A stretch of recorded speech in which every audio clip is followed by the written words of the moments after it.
All right, this is Damon L. Jacobs, and I'm here with Scott Evans. Hey. It's so great to see you again, Scott. You too. All right, I gotta ask, how are you? Remember, I'm a therapist. I care. I like helping people. You know, I've been worried about you. How are you? I don't think I need therapy yet, but it's been sad. You know, even being here though this weekend, it's sad because people are coming up and they're saying how upset they are, and it's like I'm upset as well, and it's just it sucks. It sucks, but yeah, we'll make it through.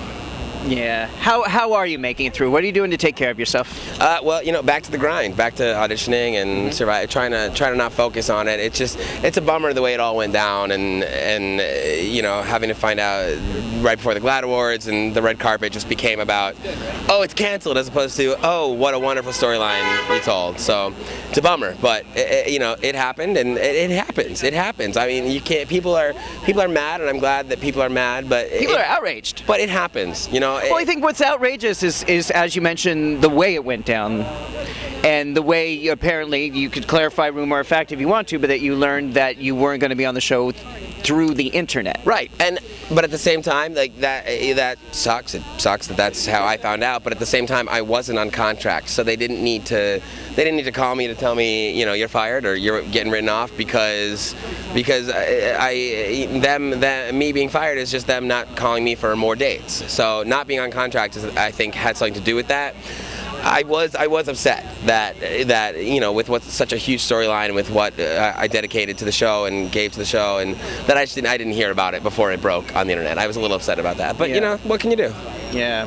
Now, when we talked last, you mentioned to me that you don't really read message boards anymore. Like last summer, you stopped reading the message boards because you just saw some of the toxic shit that was out there. I'm just going to say shit because I am. Now, that's kind of gone into hyperdrive. There's a lot. Have you been reading any of the message boards? Have you been reading some of the shit that's out there? I think especially now, I've been trying to stay away from it. I'm seeing the important stuff. There are people that, you know, I've gotten a lot of emails and I've gotten a lot of letters, and that's the stuff I'm focusing on because, you know, I can't look at a board and see, you know, the one post that says, oh, thank God they're gone. It's like, okay, you're one person. I like looking at the boards and seeing the titles that are like, oh my God, Kish Rally and support Kish and get Kish. It's great. It's something that I never ever thought was going to happen, and it's awesome to see the support.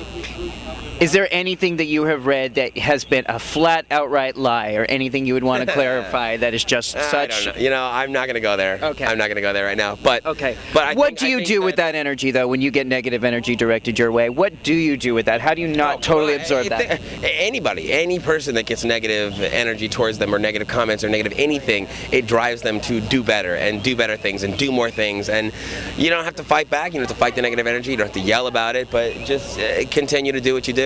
And I love that. So now, on a better note, what are you doing? What are you going forward with? Are you moving to LA, or have you moved to LA, or what's no, I'm an East Coast boy. My family's from Massachusetts. I lived in LA for a short time, and being 3,000 miles away from my mother and my sisters and my father, it was torture.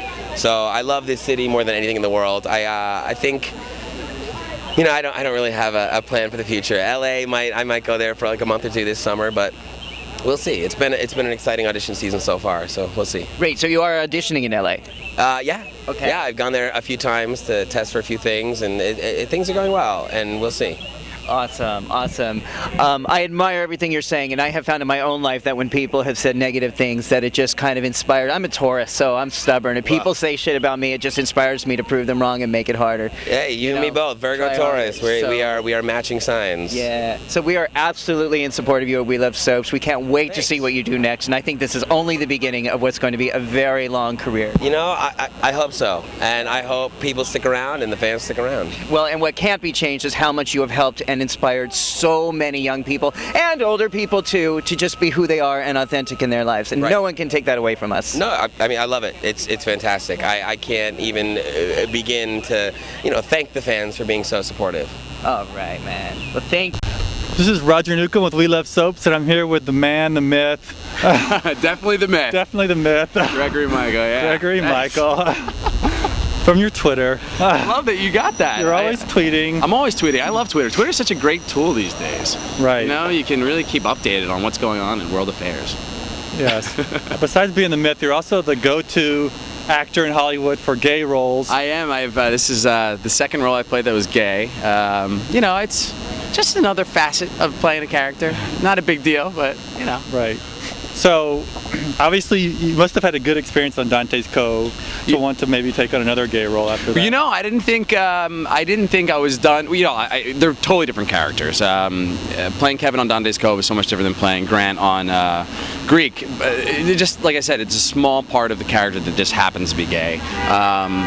You know, one's a college guy and one's some supernatural warlock or something. I don't know what exactly he is, but you know, I didn't think that it really mattered that much. I think that, and that's why I did it again, or did another, you know, character that would just happen to be gay. Right. And Greek's one of my favorite shows, and Greek fans wanted Calvin to get a nice guy. Yes. And then Grant comes along. And Grant comes along, comes his roommate, and then he bleaches his hair. Shaves his chest, waxes his eyebrows, gets a little tan. And then he decides he kind of wants to branch out a little bit. Yeah, you know, at the end of this season, God, it's cold. We're in New York City. It's freezing here. You know, at the end of the third season, he's got to figure out his identity, and I think that you know, he can't be in a relationship. He needs to go out and explore and see what possibilities are out there. Is this the end of Grant? I will be honest with you. I am going to be back. So good. Not saying too much. We got a fourth season. We're going to be shooting a little bit more, but you'll be finding out a lot when that airs. So awesome. We'll be airing, I think, in August. Right. The next season. We cover a lot of daytime soaps, and yes, you actually appeared on As the World Turns. Yes, I was on As the World Turns as a date rapist, actually a serial date rapist. I date raped four girls on that show. Wow. 4 girls. I was on the show for about almost 40 episodes. It was an awesome show, shot here in New York City in Brooklyn, and you know, I love soap work. I like to call it boot camp for actors. We have to shoot an hour episode every single day. So it's as you know, it's soap operas. Gosh, it's cold. Soap operas. You know, soap operas are, like I said, boot camp. It's a lot of work. Well, we call everything that's a continuing story a soap opera. So like everything you do is a soap opera to us. So where do you want to be in 5 years with your career? Like, what are your goals? Do you want to do films? Do you want to do theater? More TV? Ideally, I just started shooting. You know, I'm working on a film right now. I'm working on another film this summer. I would love to continue to do television. I love television because there's, you know, you get a lot more in depth with characters, and you know, you get to see a lot more of the facets. But you know, I love films, and I love watching. I love going to the movie theater and escaping, you know, for an hour and a half into that world on the big screen before us, and I'd like to do that too. So you know, we'll see. We'll see. In 5 years, I don't know if I'll be married. I don't know if I'll have kids, but I'm definitely want to be doing exactly the same thing. Were you here last night for the event last night? Yes, yes. So you've met a lot of fans between last night and today. Yes. What's the reaction you're getting from fans? You know, I love the fans are great. The reaction has been positive. They love Greek. They love the shows I've worked on, and as an actor, that couldn't be. I mean, it's just it's great. It's great to see that. You were the most inspiring date rapist I ever saw. Oh.